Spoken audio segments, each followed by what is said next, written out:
বিরতির পর স্বাগত। হাসিনার সরকারের পতনের পর বাংলাদেশ থেকে রীতিমতো অভিযোগ উঠে এসেছে হিন্দুদের উপর প্রতিনিয়ত আক্রমণ।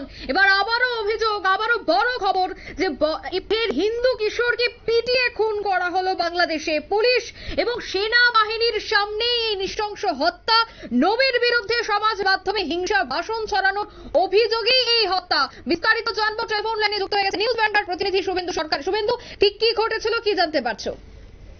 দেখো, খুলনার ঘটনা এটি। একটি 15 বছরের বালক, অর্থাৎ কলেজে সে এখনো যায়নি, হয়তো এখনো মাধ্যমিকও পাশ করেনি, সে একটা 15 বছরের শিশুকে, বালককে তারা পিটিয়ে পিটিয়ে মেরে ফেলেছে। আমরা সেই ছবি দেখছিলাম একটু আগে। সেই ছবি আমাদের এইভাবে দেখানো উচিত নয়, সেই জন্য আমরা সেই ছবি দেখাবো না। কিন্তু সেই ছবি দেখে আমি রীতিমতো শিওর। স্টেশনে সেই বালকটি পড়ে রয়েছে, তার মাথা থেকে রক্ত বেরোচ্ছে এবং সেই সেনাবাহিনী রয়েছে, পুলিশ রয়েছে, পুলিশ স্টেশনের মধ্যে তাকে এইভাবে মেরে ফেলে রাখা হয়েছে। এই ঘটনা খুলনা সিটির, এই ঘটনা বাংলাদেশে যখন বারবার করে এরকম হিন্দু নির্যাতনের গল্প উঠে আসছিল, ঘটনা উঠে আসছিল, সেই সময় কিন্তু যথেষ্ট সক্রিয় ভূমিকা নিয়েছিল ভারত। প্রধানমন্ত্রী নরেন্দ্র মোদী ইউনূসের সঙ্গে কথা বলেছিলেন। ইউনূস পাল্টা আবার ফোন করেছিলেন নরেন্দ্র মোদীকে। সেই সময় কিন্তু জানিয়েছিলেন তিনি যে এই ধরনের কোনো ঘটনা হবে না। তারপরে আমরা দেখেছি সাইকোলজিক্যাল ওয়ারফেয়ার, অর্থাৎ মাইনরিটি যে সমস্ত শিক্ষক রয়েছেন তাদেরকে জোর করে পদত্যাগ করানো। এখন আবার সেই বর্বরতা। কি কারণ, কি অভিযোগ?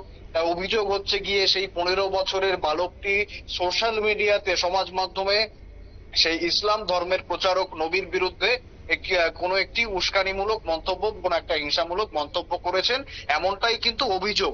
তবে এই অভিযোগে, অর্থাৎ বাংলাদেশের যে হিউম্যান রাইটস কমিশন রয়েছে, হিউম্যান রাইটস কংগ্রেস কিন্তু বলছে যে কোন রকমের ফরেনসিক যাচাই ছাড়া সেই বালককে গ্রেফতার করা হয়েছে। সেই 15 বছরের কিশোরকে কিন্তু গ্রেফতার করা হয়েছে কোন রকম ফরেনসিক যাচাই ছাড়া। অর্থাৎ সোশ্যাল মিডিয়ায় পোস্ট হচ্ছে এবং সেই পোস্টের বিভিন্ন ব্যাপার থেকে, আইপি অ্যাড্রেস ট্রেস করা থেকে শুরু করে বিভিন্ন ব্যাপার, সেগুলোকে ঘেটে তারপরে কিন্তু কাউকে গ্রেফতার করতে পারে একদম সেইভাবে সলিড এভিডেন্স পেলে। এবং সেই রকম কোনো ফরেনসিক যাচাই ছাড়াই কিন্তু সেই বালককে গ্রেফতার করে নিয়ে আসে পুলিশ। এবং যখন তাকে থানায় নিয়ে আসা হয়, সেই সময় থানার মধ্যে ঢুকে পুলিশ এবং সেনাবাহিনী সেই থানায় উপস্থিত রয়েছে এবং তাদের সামনে যারা মৌলবাদী রয়েছে, যারা জামাতপন্থী রয়েছে, তারা সেই একটা 15 বছরের কিশোরকে পিটিয়ে পিটিয়ে একদম মেরে ফেললো। এবং তার পুলিশ কিছু করলো না, সেনাবাহিনী কিছু করলো না। কোথায় ইউনূসের সরকার, কোথায় ইউনূসের নিরাপত্তা? এ নিয়ে কি প্রশ্ন উঠবে না? প্রশ্ন অবশ্যই উঠবে।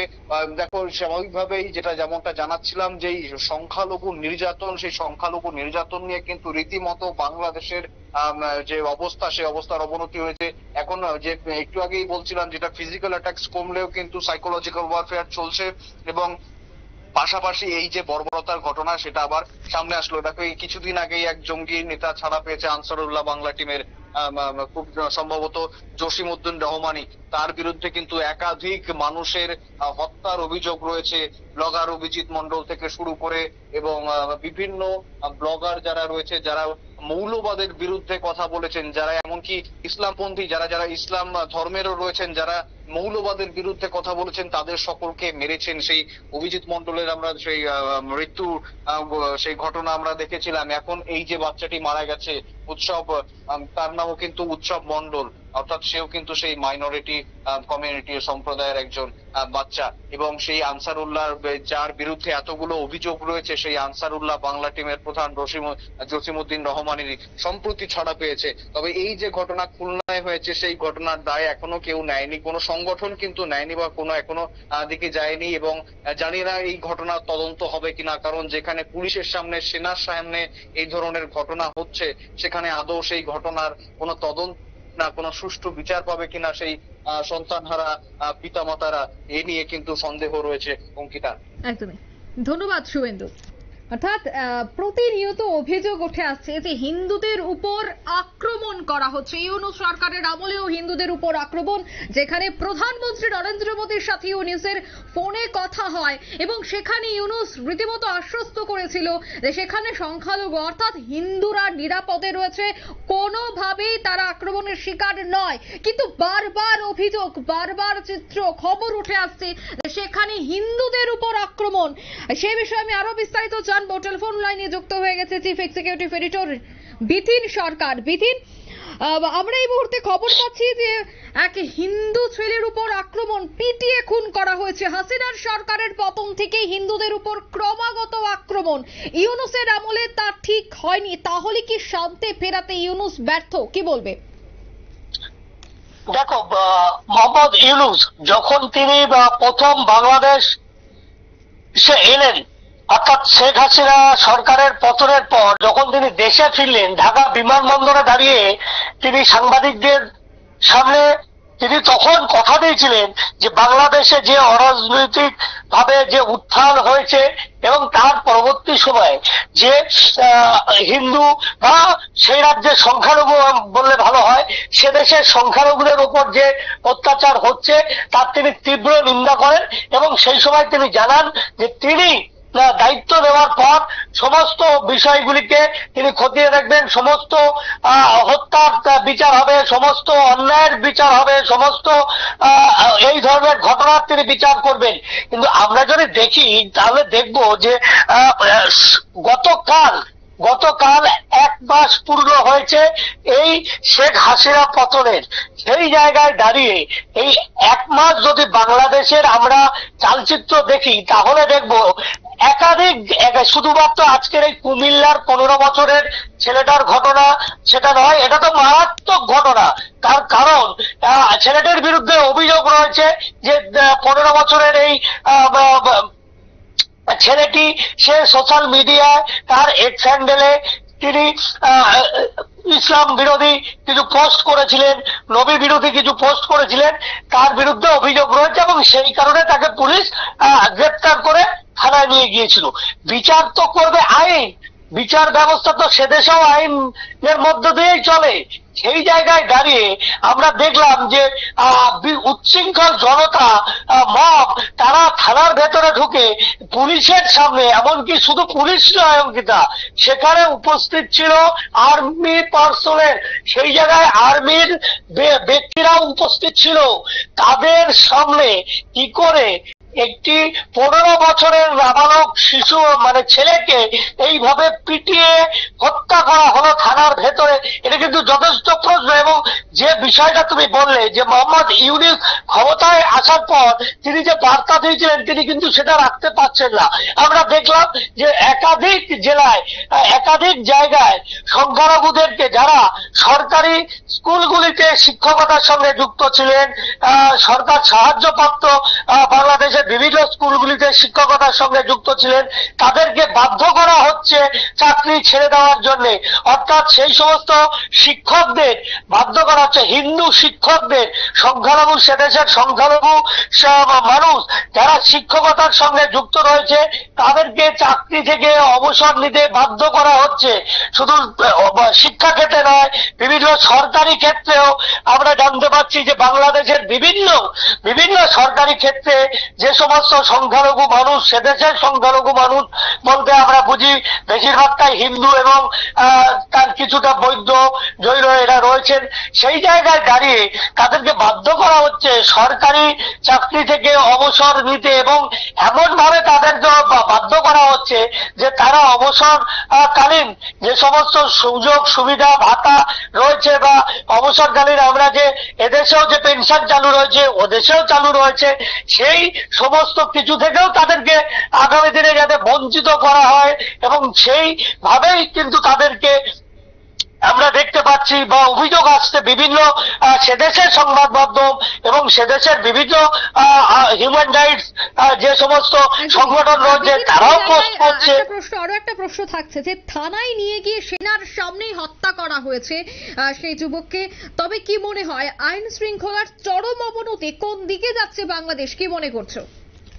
একদমই, যেখানে খিলাফত আইনের খসড়া তৈরি হয়ে থাকে, যে দেশে এই বলা হয়েছিল যে বাংলাদেশে এই জন অভ্যুত্থান এটা একটা নতুন স্বাধীনতা, এটা দ্বিতীয় স্বাধীনতার কথা বলা হয়েছে। আমরা দেখেছি গতকাল যখন 1 মাস উদযাপন করা হলো বাংলাদেশে শেখ হাসিনা সরকার পতনের 1 মাস উদযাপন করা হয়েছে, গতকাল যদি তুমি বাংলাদেশের প্রত্যেকটি চ্যানেলের প্রোগ্রামগুলো দেখো, খবরগুলো দেখো, তাহলে দেখবে যে বাংলাদেশে রীতিমতো উদযাপন করা হয়েছে এবং বলা হচ্ছে যে শেখ হাসিনার সরকার ছিল বিশৃঙ্খলার সরকার, শেখ হাসিনার সরকার ছিল অরাজকতার সরকার, শেখ হাসিনার সরকার ছিল দুর্নীতির সরকার।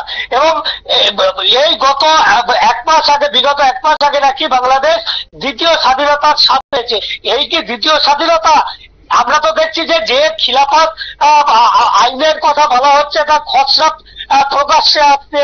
আমরা দেখছি যে আন্দোলন, যে জন অভ্যুত্থান ছাত্রদের মধ্যে দিয়ে হয়েছিল বাংলাদেশে, সেটা যে আসলে মিথ ছিল, তার পেছনে ছিল যে মৌলবাদী শক্তিগুলো, এই জামাত সহ যে 27টি মৌলবাদী সংগঠন বাংলাদেশে যারা মাথা চারা দিয়ে উঠেছে। এবং যেটা তুমি একটা জিনিস লক্ষ্য রাখো, আমি সাধারণ দর্শকদের জন্য বলছি, তারাও জানে, তারাও খোঁজ খবর রাখছেন, তারাও জানেন সেখানে কাউকে আন্ডার এস্টিমেট করার কোনো জায়গাই নেই এই সময়, কারণ সোশ্যাল মিডিয়ায় কোনো কিছু আজকের দিনে চাপা থাকে না। এই মুহূর্তে দাঁড়িয়ে এই ইউনিসের সময়কালে যাদেরকে জেল থেকে ছাড়া হয়েছে, যে সমস্ত মানুষদের জেল থেকে ছাড়া হয়েছে, তারা এক একজন ক্রিমিনাল, তারা এক একজন মৌলবাদী কর্মকাণ্ডের জন্য হত্যা সংগঠিত করেছে। কোথাও বাড়ি জ্বালিয়ে দিয়েছে, কোথাও বাড়ির মধ্যে মানুষজন যখন ঘুমাচ্ছিল, সংখ্যালঘু মানুষজন, অর্থাৎ সে দেশের সংখ্যালঘু মানুষজন ঘুমাচ্ছিলেন, সেই সময় বাইরে তালা দিয়ে বা দরজা দিয়ে আগুন জ্বালিয়ে দিয়ে এই সমস্ত অভিযোগ ছিল তাদের বিরুদ্ধে। সেই ব্যক্তিদের দেখছি যে বাংলাদেশ থেকে একাধিক ছবি, একাধিক ভিডিও রীতিমতো ভাইরাল হচ্ছে, যেখানে সংখ্যালঘুদের উপর আক্রমণ করা হচ্ছে। ঠিক সেই থেকে বিশ্বের সামনে ইউনূসের মুখ কতটা পুড়ছে, কি বলবে? দেখো, আমি এই জায়গাটাতেই আসতে চাইছিলাম অঙ্কিতা, যে গতকাল ভারতের একটি সংবাদ সংস্থাকে ইন্টারভিউ দেওয়ার ক্ষেত্রে ইউনূস, অর্থাৎ মোহাম্মদ ইউনূস প্রধান উপদেষ্টা, তিনি দাবি করেছেন যে তিস্তা জলবন্টন চুক্তি যদি সম্পন্ন না হয় তাহলে তারা আন্তর্জাতিক মহলের দ্বারস্থ হবেন। হুঁশিয়ারি দিয়েছে তো ভারত সরকার বা নয়াদিল্লিকে হুঁশিয়ারি দিয়েছে। আমি বলছি এই মুহূর্তে দাঁড়িয়ে ভারতের দাবি করা উচিত বা নয়াদিল্লির দাবি করা উচিত যে সংখ্যালঘু সম্প্রদায়ের ওপর বাংলাদেশে যেভাবে এই শেখ হাসিনা সরকার পতনের পর থেকে অত্যাচার নেমে এসছে, তাদেরকে বাড়ি ছাড়া করা হচ্ছে, তাদেরকে পিটিয়ে মারা হচ্ছে, তাদেরকে চাকরি থেকে অবসর নিতে বাধ্য করা হচ্ছে এবং কোন রকম অবসরকালীন সুযোগ সুবিধা ছাড়াই বাধ্য করা হচ্ছে চাকরি ছাড়তে।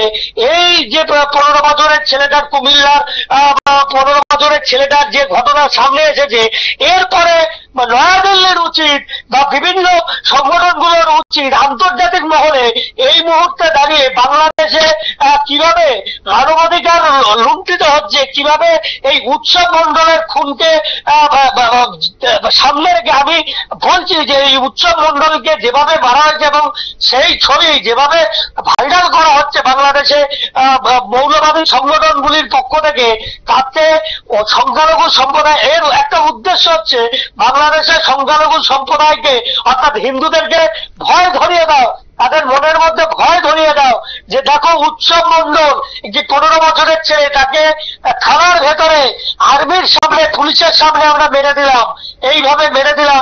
এই দৃশ্য তোমরা দেখো সোশ্যাল মিডিয়ায়, খবরের মাধ্যমে তোমরা দেখো এবং তোমরা ভয় পাও, তোমরা আমাদেরকে ভয় পাও। এই যে ঘটনা চলছে এটা অমানবিক এবং এই যে মানবাধিকার লঙ্ঘিত হচ্ছে বাংলাদেশে, সেই বিষয়টিকে এই মুহূর্তে আন্তর্জাতিক জায়গায় মঞ্চে তুলে নিয়ে যাওয়া উচিত, সেখানে রাষ্ট্রপুঞ্জে নিয়ে যাওয়া উচিত যে বাংলাদেশে যে জন অভ্যুত্থানের মধ্য দিয়ে সরকার পরিবর্তিত হয়েছিল, তারা যে আশ্বাস গুলো দিয়েছিল তার একটাও কি রাখতে পারছে?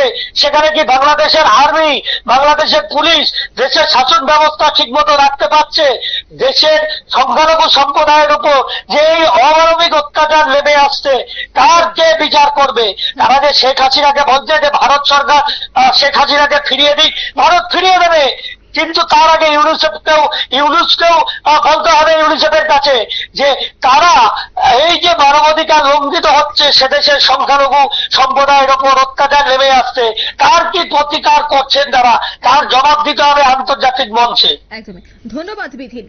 অর্থাৎ পুলিশ এবং সেনাবাহিনীর সামনেই হত্যা, নবীর বিরুদ্ধে সংবাদ মাধ্যমে দুঃখিত সামাজিক মাধ্যমে হিংসা ছড়ানোর পর সেই কিশোরকে পিটিয়ে খুন করা হয়েছে এমনটাই অভিযোগ, এবং সেই ভিডিও নাকি এবার সোশ্যাল মিডিয়ায় রীতিমতো ভাইরাল। নিয়ে নিচ্ছে ছোট্ট একটি বিজ্ঞাপন বিরতির সঙ্গে থাকুক।